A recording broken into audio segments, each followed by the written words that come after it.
యువత పారిశ్రామికవేత్తలుగా ఎదగాల్సిన అవసరం ఉందని మిక్కీ రాష్ట్ర అధ్యక్షులు విప్లవ్ గాంధీ స్పష్టం చేశారు. ఆర్థిక, రాజకీయ, సామాజికంగా ఎదుగుతూనే పారిశ్రామికవేత్తలుగా రాణించాలంటున్న మిక్కీ రాష్ట్ర అధ్యక్షుడు విప్లవ్ గాంధీతో మా ప్రతినిధి మహేందర్ ఫేస్ టు ఫేస్. సమాజంలో దిగువ స్థాయిలో ఉన్న వారందరూ కూడా మరి ఆర్థికంగా, సామాజికంగా, రాజకీయంగా ఎదగాలని చెప్పేసి అంబేద్కర్ ఏనాడో చెప్పిండు. 75 ఏళ్ల స్వతంత్ర భారతదేశంలో ఎంతమందికి మరి ఇటువంటి అవకాశం కలిగింది అని కొంత ప్రశ్నించుకునే సందర్భం ఎదురైంది. అయినప్పటికీ కూడా మొక్కవోని ధైర్యంతో మరి బడుగు బలహీన వర్గాలు పారిశ్రామికవేత్తలుగా ఎదగాలి, ఆర్థికంగా ఎదగాలి, ఉద్యోగం చేసే స్థాయి నుండి ఉపాధి కల్పించే స్థాయికి ఎదగాలన్నదే ముఖ్య ఉద్దేశంతో మిక్కీ ఏర్పాటు చేయడం జరిగింది. ఈ మిక్కీ ద్వారా అనేక మంది యువకులకు మరి పారిశ్రామికవేత్తలుగా తీర్చిదిద్దేందుకు వారు ఒక కంకణం కట్టుకున్నారు. అదే మిక్కీ, అది దాని ద్వారా చేస్తున్నారు. అయితే మిక్కీ ప్రెసిడెంట్ రాష్ట్ర అధ్యక్షులుగా పనిచేస్తున్న విప్లవ్ గాంధీ మనతో పాటు ఉన్నారు. వారిని అడిగి తెలుసుకుందాం. First of all congratulation sir, మీరు ఒక మిక్కీకి ప్రెసిడెంట్గా మరి బాధ్యతలు నిర్వహిస్తున్నారు. ఎలా ఉంది అసలు? మాదిగలు అని చెప్పేసి చాలా చిన్న చూపు చూస్తారు, కానీ వారందరూ కూడా పారిశ్రామికవేత్తలుగా ఎదగాలి, ఉపాధితో పాటు ఉపాధి కల్పించాలి అని చెప్పేసి ఒక నినాదంతో ముందుకెళ్తున్నారు. ఇది ఏ మేరకు మనకు సక్సెస్ఫుల్ అవుతుంది? ఇప్పటివరకే చాలామందికి మీరు విజయవంతంగా పారిశ్రామికవేత్తలుగా తీర్చిదిద్దారు. ఇప్పుడు ఎలాంటి ఒడిదుడుకులు ఎదురవుతున్నాయి? Good afternoon everyone. So thank you sir, thank you everyone. So ముందుగా మిక్కీ అనేది ఎప్పుడు స్థాపించారు అనేది చెప్తాను. మిక్కీ అంటే Madiga industrial chamber of commerce and industry. ఇది 2021 ఏప్రిల్ నాడ ప్రారంభమైంది. అంటే మిక్కీ స్థాపించడానికి మెయిన్గా కారణం, మన దగ్గర కుల సంఘాలు చాలా ఉన్నాయి. అందరూ రాజకీయంగా కానీ లేకుంటే వేరే వేరే విధంగా లబ్ధి పొందాలనుకుంటున్నారు. కానీ మన మిక్కీ ఏం వచ్చేసి మెయిన్గా economic growth, economic power is the master key అని ఒక నినాదంతో మిక్కీ అనేది స్థాపించబడింది. ఇది మహేష్ గోగర్లా అని చెప్పేసి ఫౌండర్ ఈ మిక్కీకి.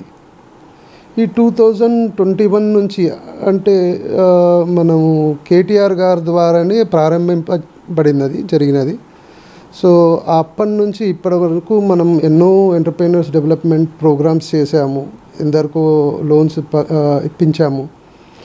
అండ్ దీనికి మధ్యలో ఒక చిన్న ఏమైందంటే, మనకి ఈ మొరటోరియం పీరియడ్ అయినా కూడా, అంటే ఈ కరోనా రావడం వల్ల చాలామంది సిబిల్ స్కోర్ చాలా తక్కువ అయింది.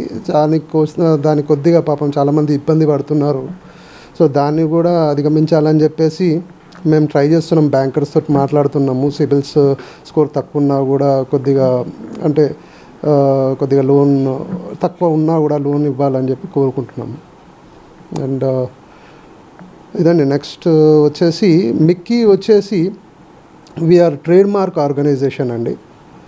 And this is registered by government of India and corporate affairs తోటి మనం రిజిస్టర్ అయి ఉన్నాము. సో ఇవి రెండు అండి. అండ్ 80G ప్రకారంగా whatever donations we get, they are applicable for ఏమంటారు, ఇన్కమ్ ట్యాక్స్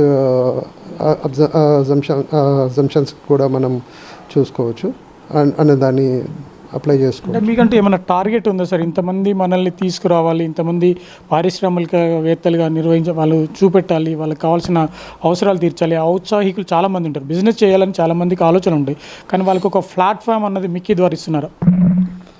సార్ అంటే కమింగ్ టు స్టాటిస్టిక్స్, తెలంగాణ మొత్తము 4,32,00,000, not to be precise but 4 crores change ఉంటుంది. ఇందులో ఓన్లీ మాదిగా క్యాస్ట్ వచ్చేసి 16% ఉంటుంది. అంటే దగ్గర 50 లక్షల మంది. 50 లక్షల మంది ఒక సింగిల్ క్యాస్ట్ అనేది చాలా అరుదు, అంటే వెరీ రేరెస్ట్ ప్లేస్ అన్నమాట. ఇంత పవర్ఫుల్ కమ్యూనిటీలో ఉండి, అంటే ఎవరు కూడా అంటే రాజకీయంగా మనము ఏం చేయలేకపోవడం అనేది కొంచెం ఆలోచించగలిగే విషయం ఇది. సో మిక్కీ అనేది అంటే ఇప్పుడు మనకు ఏదైతే ఇప్పుడు ఎవరైనా కూడా మన వాళ్ళు అంటే మాదిగా వాళ్ళు ఎవరైనా ఏమైనా చేద్దాం అనుకుంటే పైసలు లేవు ఏం లేవు అని చెప్పి చాలామంది ఆలోచిస్తుంటారు. మనం ఏంటంటే ఇందులో బిజినెస్లో పెట్టి ఎంతో కొద్దో గొప్ప నెలకి 10,000 వచ్చినా 30,000 వచ్చినా సొంతంగా చేసుకునేటట్టు ఉంటే వాళ్ళకు బాగుంటుంది కదా అని చెప్పేది స్థాపించినాము. అంటే అందరూ ఎవరైనా కూడా మన పెద్దవాళ్ళు కూడా మన పేరెంట్స్ అంటే coming to my generation my parents వాళ్ళు కూడా నేను ఎవరి గురించో మాట్లాడతాను, నేను జస్ట్ సొసైటీ మా పర్సనల్ గురించి మాట్లాడడం జరుగుతుంటే ఎవరైనా కూడా నేను చూసిన వాళ్ళు అయినా కూడా నేను మా పేరెంట్స్ ఏమంటారు, మంచి చదువుకోరా నీకు మంచి ఉద్యోగం వస్తుంది, మంచి ఉద్యోగం వస్తే నీకు మంచిగా ఉంటుంది సొసైటీ. ఆ ధోరణి మారాలని చెప్పేసి you should be an entrepreneur అనే ఆలోచనతోటి మిక్కీ అనేది స్థాపించబడ్డది. దానివల్ల ఏమవుతుందంటే మనము వేరే వాళ్ళ మీద డిపెండ్ అవ్వకుండా మనంతకు మనము ఉద్యోగాలు ఇచ్చే పరిస్థితి ఉండాలని చెప్పేసి ఆలోచించి స్థాపించడం సార్. మహిళలు కూడా మీరు పారిశ్రామికవేత్తలుగా తీర్చిదిద్దాలని చాలామంది అంటారు. మహిళల్లో ఉన్న ఆ శక్తి సామర్థ్యాలుగా చాలా డిఫరెంట్గా ఉంటాయి. ఒకవైపు ఇంటిని కావచ్చు, ఉద్యోగాలు కావచ్చు, వీటన్నిటి కూడా బేరీ చేసుకుంటే చాలా ఎక్కువ పొటెన్షియల్ ఉంటుంది. అలాంటి మహిళల్ని ఏ విధంగా మీరు పారిశ్రామికవేత్తలుగా చేయాలనుకుంటున్నారు? ఎంతమంది వర్క్ చేస్తున్నారు?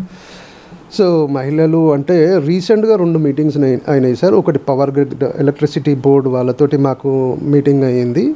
సో వాళ్ళు కూడా అవుట్సోర్సింగ్ వరకు మనకు చాలా వరకు అంటే యాక్చువల్గా గవర్నమెంట్లో ఒక రూల్ కూడా ఉంది, ఒక 5% మేము 5% whatever the outsourcing they are giving they should give to SC/ST entrepreneurs అని చెప్పేసి ఉన్నది ఆల్రెడీ. సో వాళ్ళు కూడా పవర్ గ్రిడ్ వాళ్ళు కూడా మనల్ని పిలిచి మేము కూడా మాట్లాడినాం. And women also there. And రీసెంట్గా ఇండియన్ ఆయిల్ పెట్రోల్ ప్రోడక్ట్స్ వాళ్ళు కూడా మనతో మీటింగ్ చేశారు. Even they are interested to give substations and petrol stations and dealerships to SC and SC women also. And as if now women contribution in our మిక్కీలో ఒక 10 to 15 members ఉంటారు.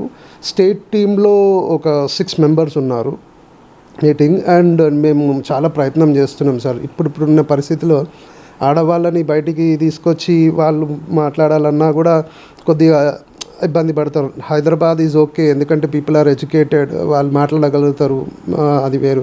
కొన్ని rural ప్లేసెస్లో రీసెంట్గా మహబూబ్నగర్లో పోయినాను, వాళ్ళు అక్కడ they are also very interested to work. But కొంచెం inconvenient అంటే బయటికి వచ్చి మాట్లాడడం కొద్దిగా ఇబ్బందిగా అనిపిస్తుందేమో మరి. But definitely we are looking for lady entrepreneurs. State బాడీలో కూడా చాలామందిని తీసుకోవడానికి ప్రయత్నం చేస్తున్నాం.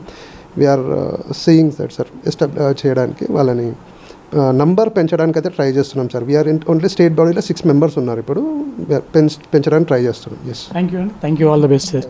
మొత్తం మీద మాదిగ బిడ్డలు ఎక్కడున్నా కూడా వారు అంటే మొదటి నుండి కూడా చర్మకారకు సంబంధించి ఒక ఇండస్ట్రీలో ఉండేవారు. అదే విధానాన్ని ఇప్పుడు ఒక పారిశ్రామికవేత్తలుగా పద్ధతి గల అంటే ఒక దేశానికి ఉపయోగపడే విధంగా వారు తీర్చిదిద్దాలి. వారిలో కూడా శక్తి సామర్థ్యాలు ఉన్నాయి. వారి నైపుణ్యానికి కనుక ఒక రూపం ఇస్తే ఖచ్చితంగా భారతదేశానికి వాళ్ళు అంటే భారతదేశానికి పన్ను కట్టే విధంగా వాళ్ళు ఎదిగేందుకు అవకాశం ఉందంటున్నారు. Vote studio.